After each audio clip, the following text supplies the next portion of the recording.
Section 250.66c of the 2002 National Electrical Code addresses the sizing of the grounding electrode conductor when connected to a ground ring or other types of grounding electrodes.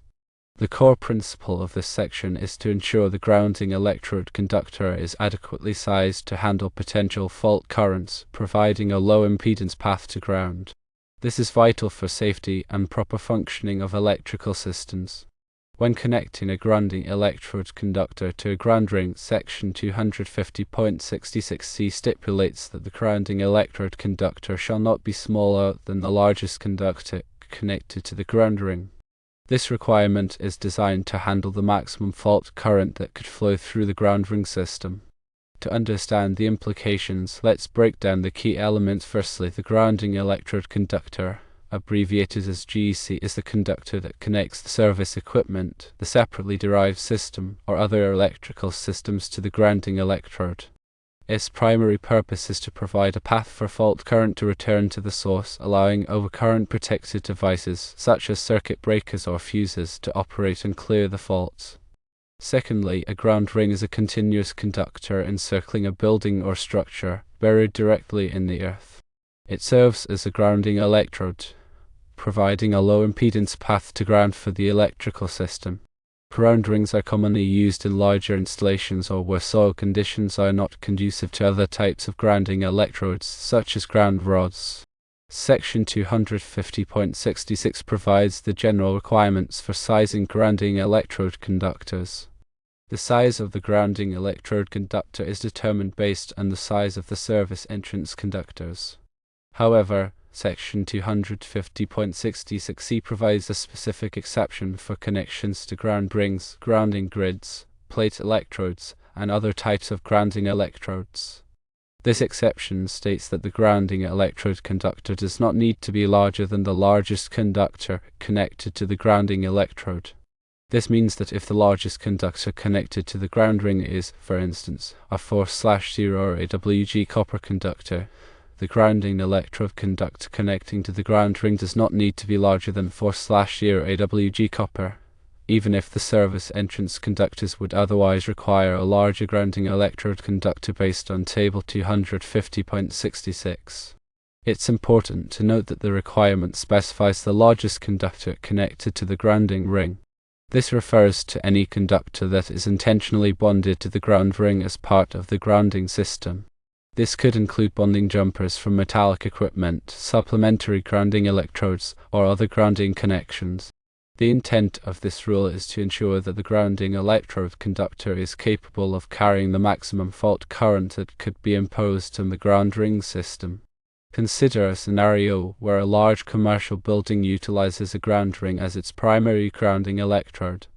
The service entrance conductors are sized at 500 kcmil copper, which, according to Table 250.66, would normally require a 1/0 AWG copper grounding electrode conductor.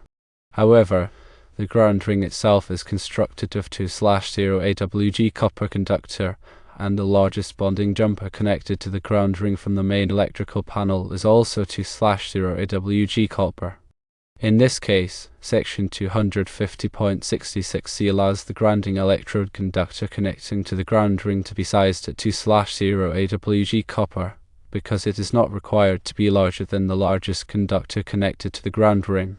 This provision recognizes that the ground ring itself provides a substantial grounding path, and the grounding electrode conductor primarily serves to connect the service equipment to this ground ring. By ensuring that the grounding electrode conductor is at least as large as the largest conductor connected to the ground ring, the code ensures that there is adequate capacity to handle fault currents within the grounding system. The grounding ring provides a very low impedance path to ground. If a fault occurs, the current will flow through the path of least impedance back to the source. The grounding electrode conductor must be able to safely carry this fault current. Using a smaller grounding electrode conductor than the largest conductor connected to the ground ring could result in excessive impedance, limiting the effectiveness of the grounding system. This could also cause the grounding electrode conductor to overheat and potentially fail during a fault condition. Proper installation techniques are also crucial for ensuring the effectiveness of the grounding system. All connections to the ground ring must be made using approved methods such as exothermic welds or listed connectors. These connections must be mechanically strong and provide a low impedance path for current flow.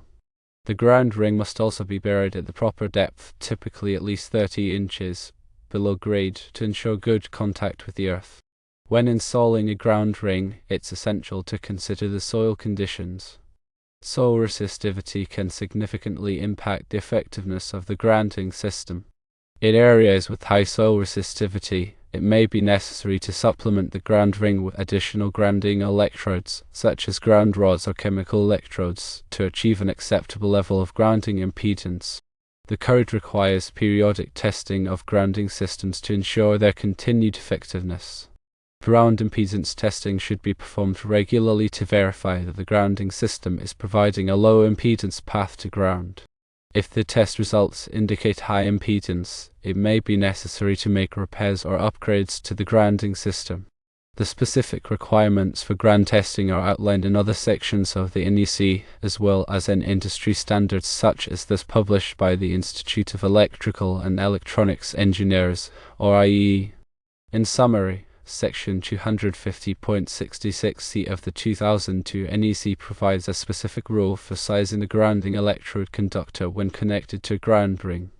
This rule allows the grounding electrode conductor to be sized no larger than the largest conductor connected to the ground ring, provided that the ground ring itself provides an adequate grounding path. This exception recognizes the unique characteristics of ground ring systems and provides flexibility in sizing the grounding electrode conductor while still ensuring electrical safety. Always consult the latest edition of the NEC and local electrical codes for the most up-to-date requirements.